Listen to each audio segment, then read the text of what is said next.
oh, that is an option. Like, you can just choose happiness. It's not going to be easy. I had no idea what I was going to do. I had no idea how to just go for it and stuff like that. But then I just went for it.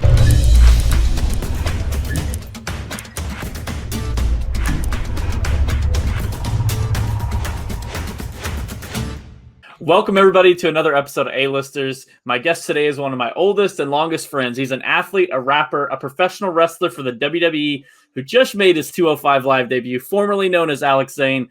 Welcome to the show, Ari Sterling. Thank you. Thank you. Pleasure to be here, of course. It's kind of funny because even though we don't video chat often, because why would we?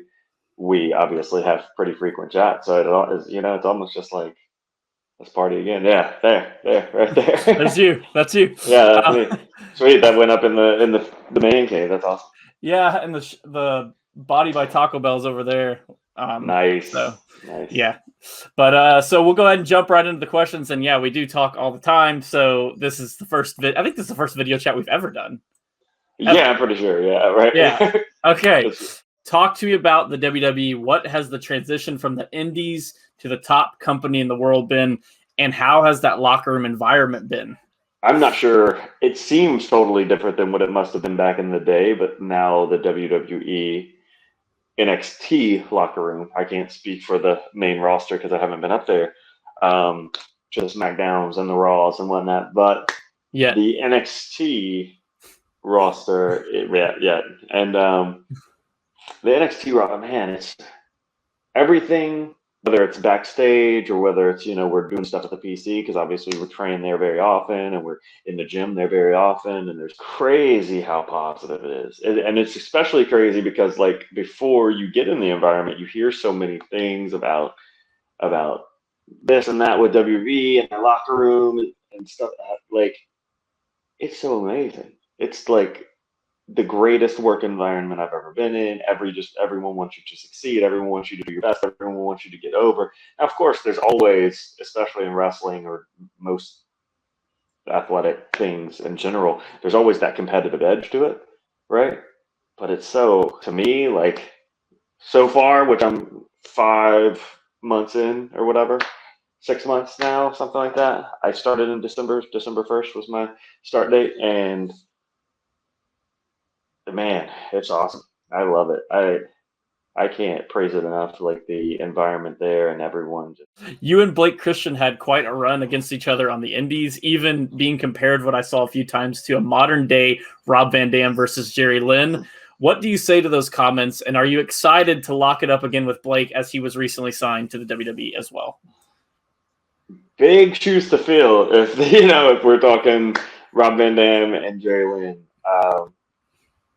Two obvious inspirations of mine. If you haven't seen my in-ring work, then you would probably see some of it in my more reckless, high-flying style that I definitely was pulling from those guys. And this chemistry going with someone, even me and you, even me and the Chad in the backyard, it was always this thing of like, oh, I can't wait to do this on a grander stage, right? So, like, every time me and Blake would, like, oh, we're booked again.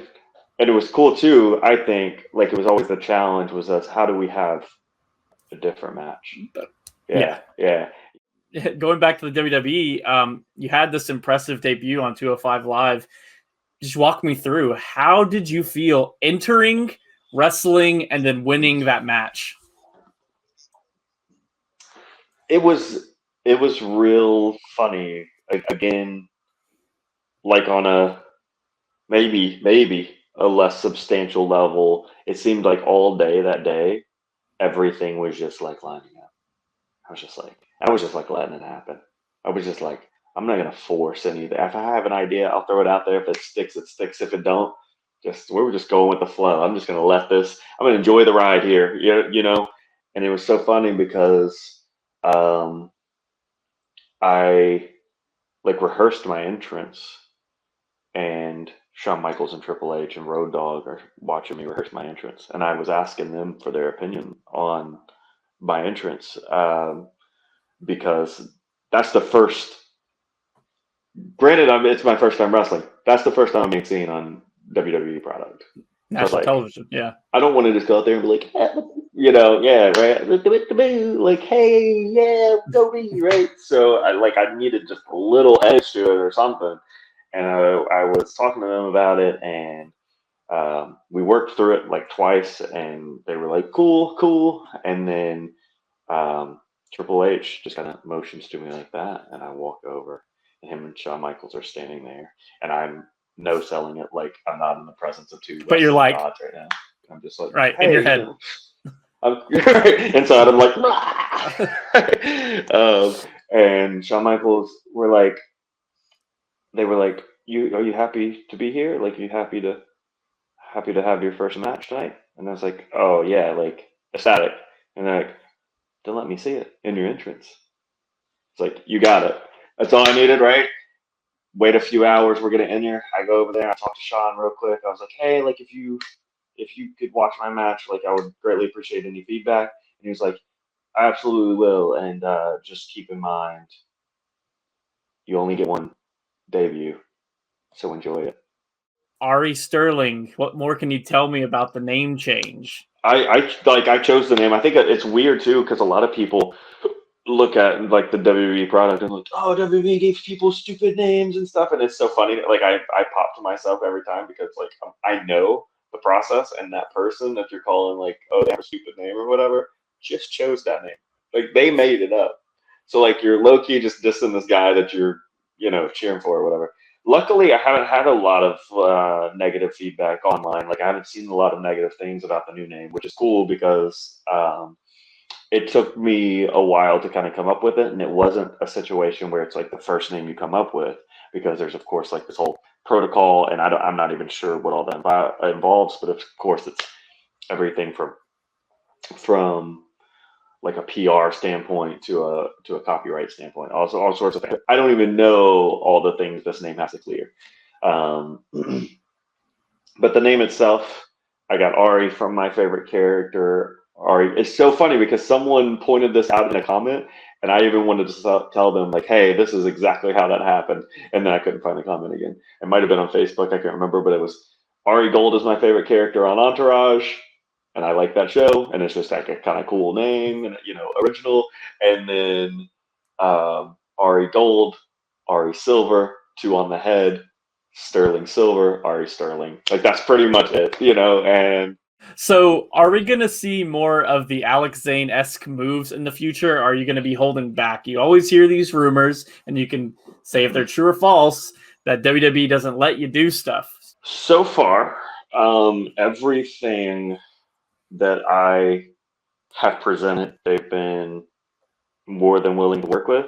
They and myself, like especially now, like this is just a different animal, and I think it's sometimes hard for people to understand the building process of a character in front of a national audience. It's about building, right? And if you're watching a movie, um, I can't even think of a specific one off the top of my head, but if you're watching a movie and literally the first fight in John Wick has all his best stuff in that first fight, the rest of the movie isn't going to live up to the first moment, right?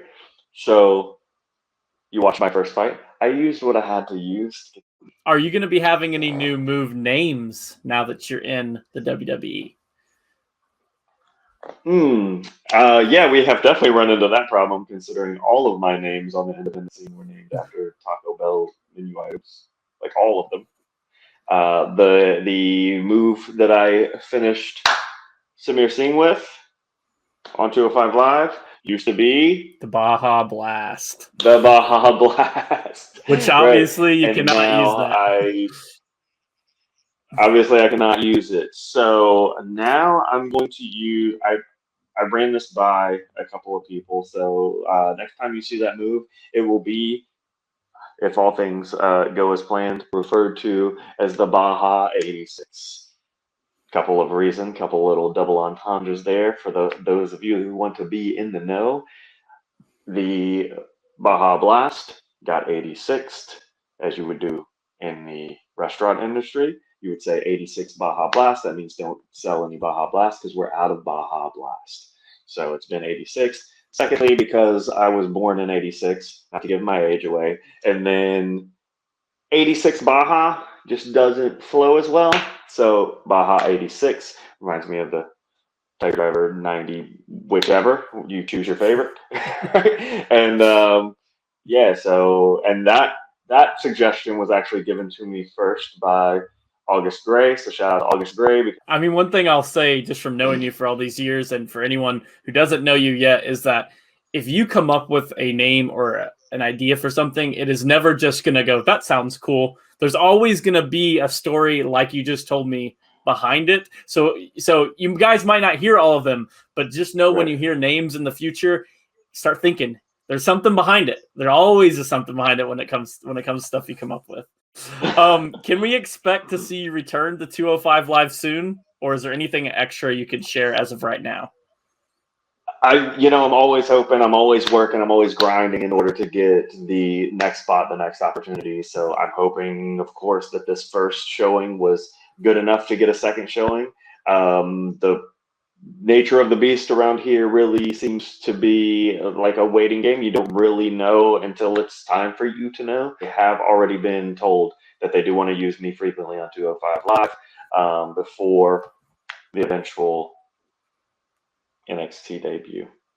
So keep up with me on 205 Live until you see me break into that NXT debut. You don't want to find out about me for the first time while watching NXT.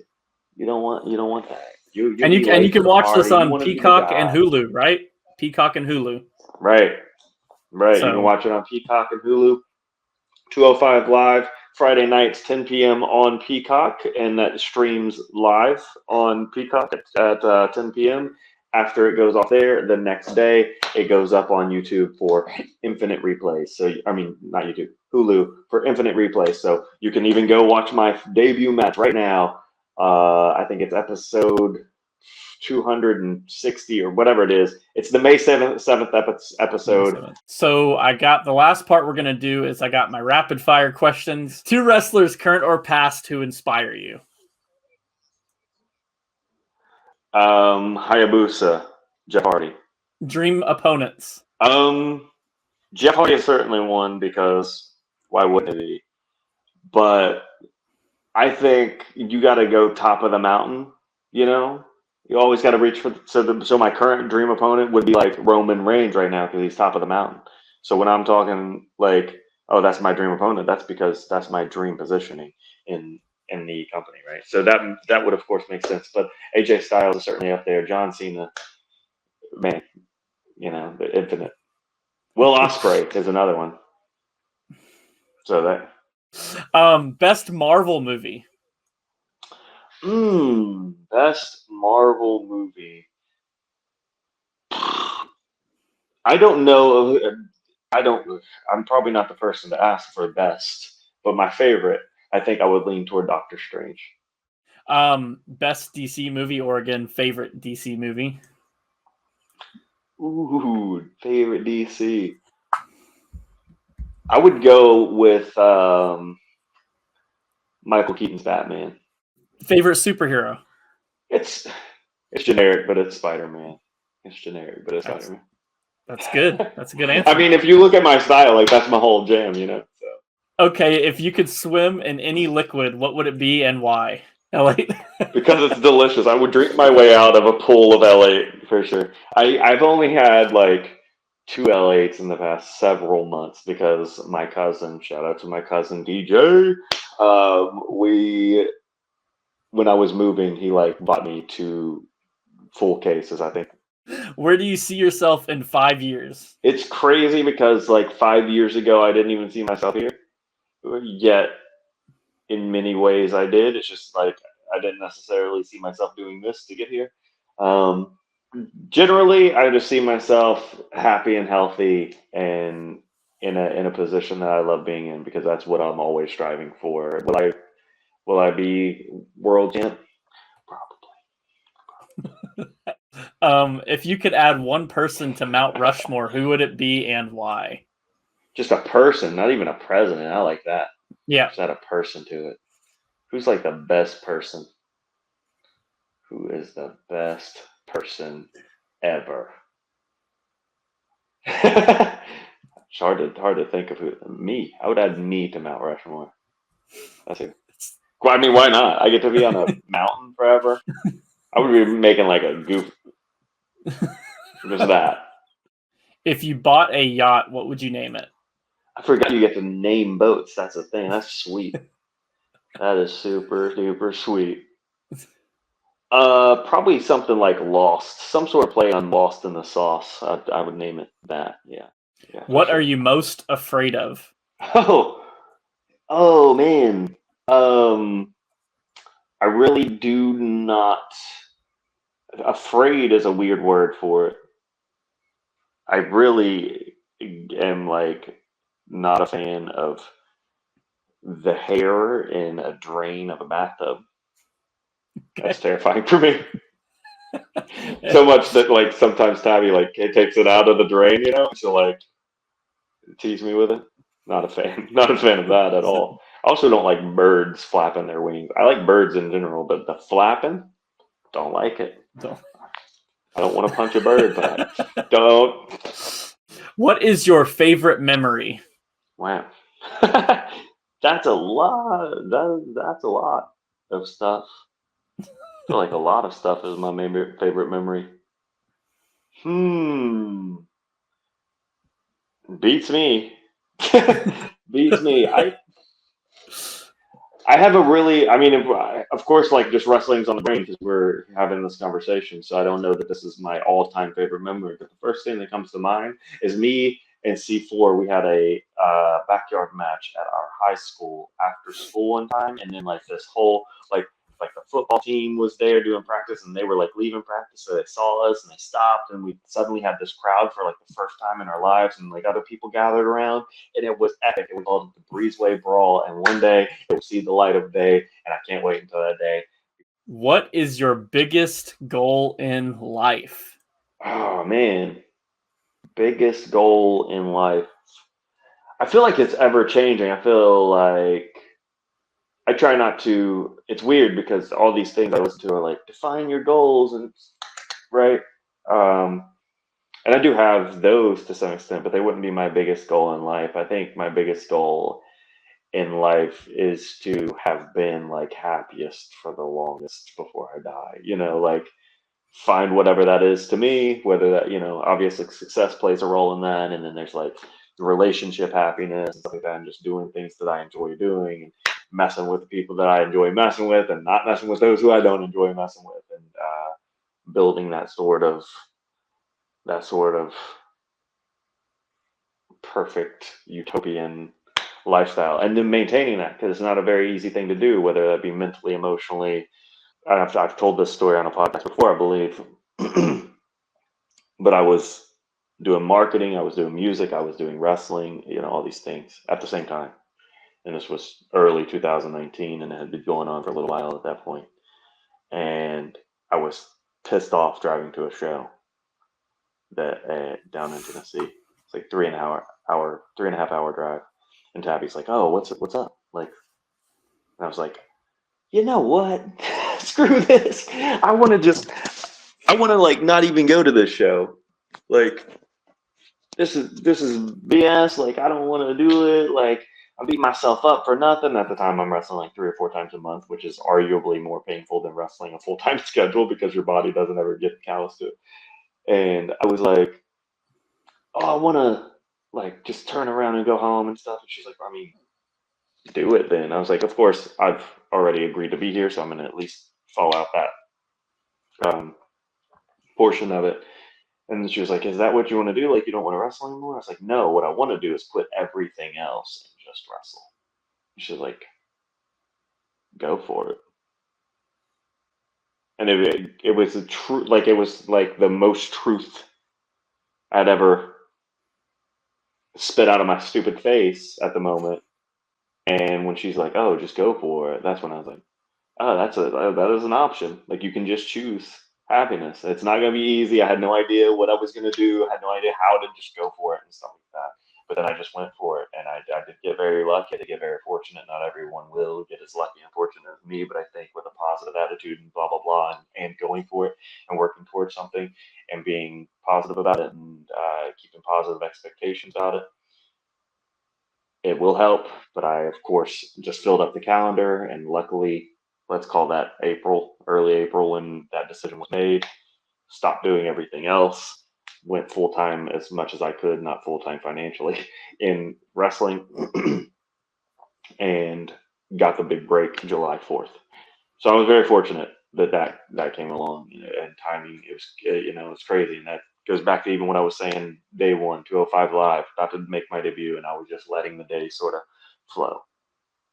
The more you can get into sort of that rhythm of life, the easier it'll be, and the easier it'll be to maintain sort of a happy state. So that is it. I will have everything for you linked below in the description. But what is next for Ari Sterling? Oh man, just evolving and growing and wrestling, and hopefully just a lot more, just my face all up on this TV screen and all that stuff. A lot more of that, and a lot more flippy doos, and a lot less flippy don'ts.